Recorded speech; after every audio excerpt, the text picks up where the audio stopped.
தெய்வத்தின் குரல் இரண்டாம் பாகம் வேதம் வேதமும் தமிழ்நாடும் பகுதி 3.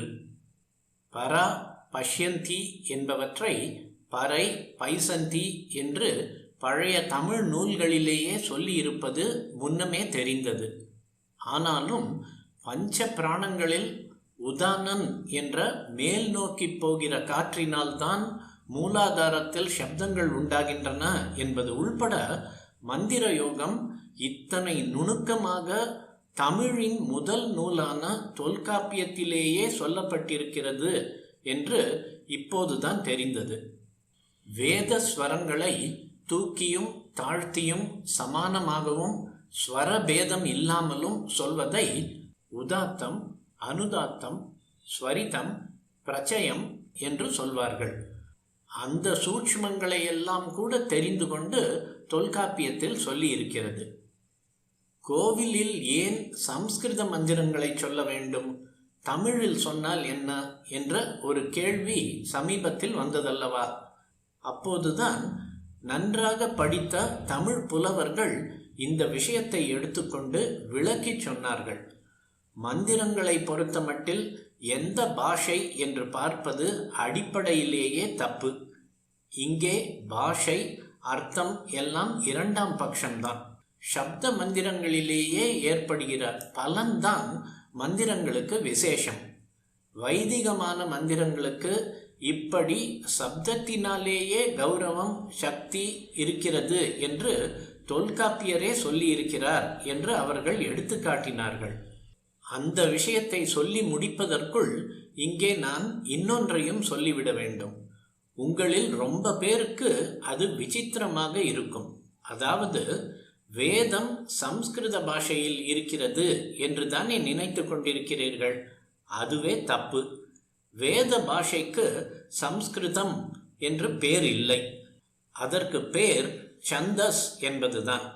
சந்தஸ் என்றால் சந்தம், மீட்டர் மட்டுமில்லை, சந்தங்களில் அமைந்த வேதங்களுக்கும் வேத பாஷைக்கும் கூட சந்தஸ் என்றே பேர்.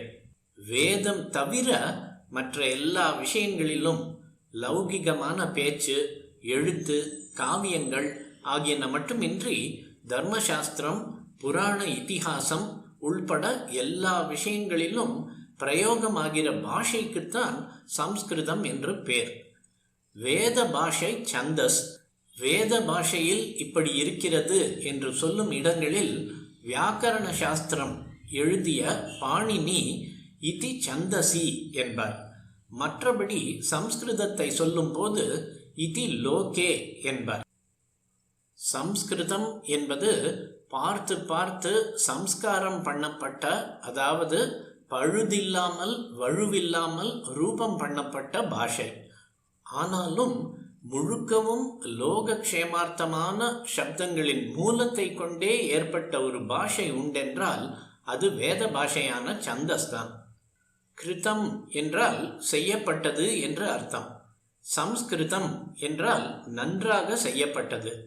அப்போது யாரோ உட்கார்ந்து கொண்டு பிரயத்தனப்பட்டு இந்த பாஷையை செய்திருக்கிறார்கள் என்று ஆகிறது. வேத பாஷை இப்படி இல்லையே. அது தானாக ஃப்ளாஷ் ஆனது, பளிச்சிட்டது என்று தானே இத்தனை நாழி கதை சொன்னேன். அதனால் அதில் கிராமர், இலக்கணம் முக்கியமில்லை.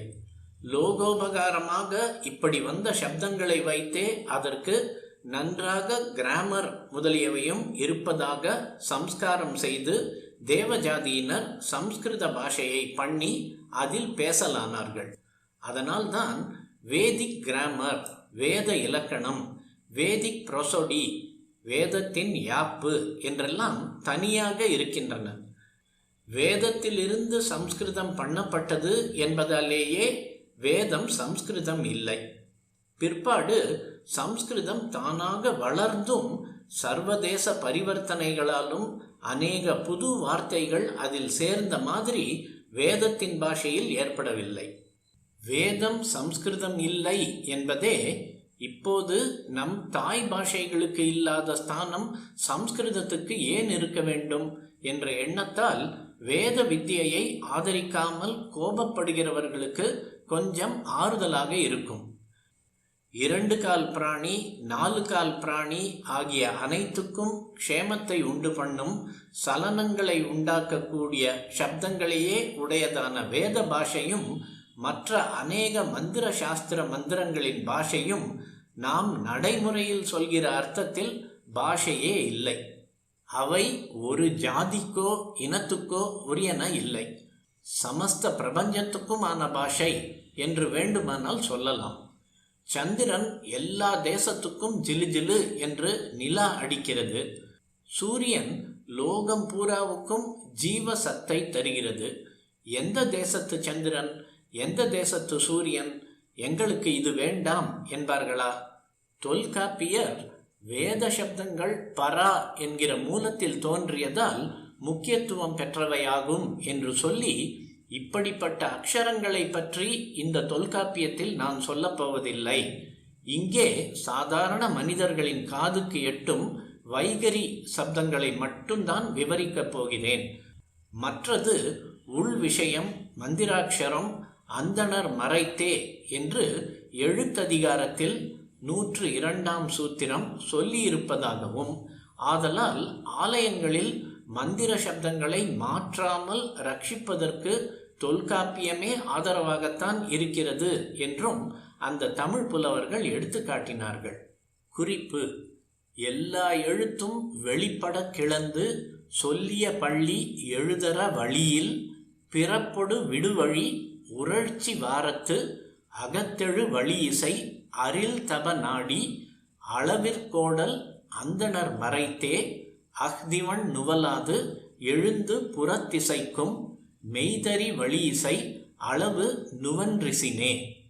இதற்கு பதப்பொருள் வருமாறு: எல்லா எழுத்தும், உயிர், மெய், உயிர்மெய் முதலிய எல்லா எழுத்துக்களும் பிறக்கும் முறையினை வெளிப்பட கிளந்து முன்னைய நூலாசிரியர்கள் விளக்கி இருப்பதனால், சொல்லிய பள்ளி மேற்கூறிய தலை, மிடறு, நெஞ்சு, பல், இதழ், நாக்கு, மூக்கு, அன்னம் என்னும் 8 இடங்களிலும் எழுதரு வழியில் உந்தியிலிருந்து எழுகின்ற உதானன் என்னும் காற்றினால் பிறப்பொடு பிறக்கின்ற பறை, பைசந்தி, மத்திமை என்னும் ஓசைகளின் பிறப்புடன் விடுவழி எழுத்துக்களின் பிறப்பை சொல்லும் இடத்து உழற்சி வாரத்து மேற்கூறிய 8 உறுப்புகளும் உதானன் என்னும் காற்றும் வெவ்வேறாக மாறுபட்டு அமையும் தன்மையினால் அகத்தெழு வழி இசை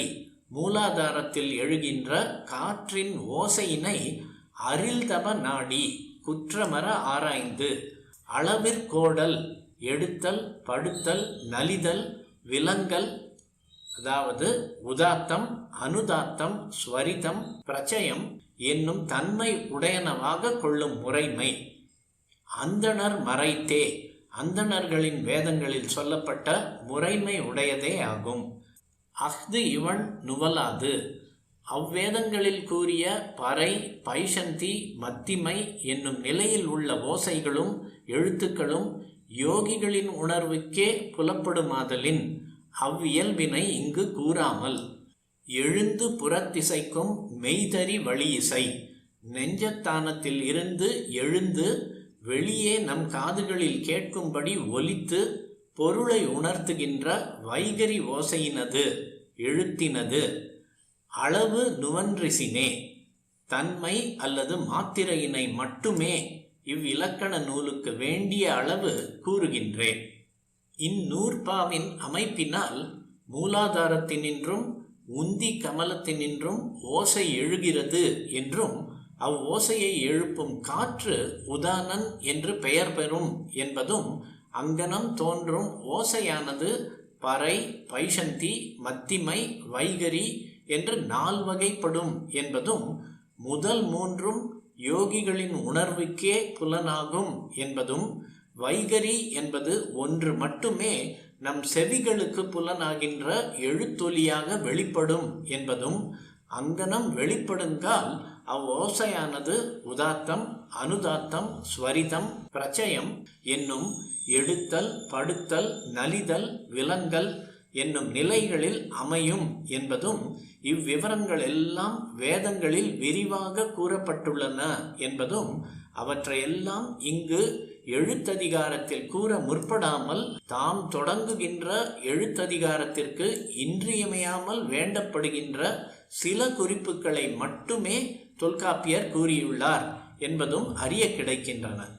இதனால் வேதங்களின் தொன்மையும் அவற்றுள் விளக்கப்பட்ட ஓசைகளின் நுட்பங்களும் பண்டை காலத்திலேயே தமிழகத்து சான்றோர்களால் அறிய பெற்றிருந்தன, அறிந்து தழுவிக் கொள்ள பெற்றன என்று தெரிகின்றது.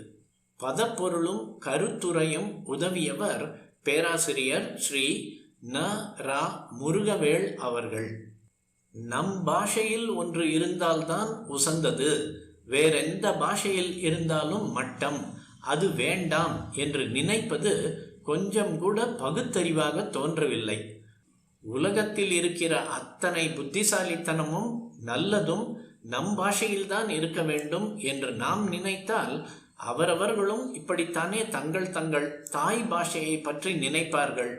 அதனால் இந்த பாஷைதான் அந்த பாஷைதான் என்றால் அதில் துளிக்கூட பகுத்தறிவும் இல்லை, யதார்த்த ஞானமும் இல்லை.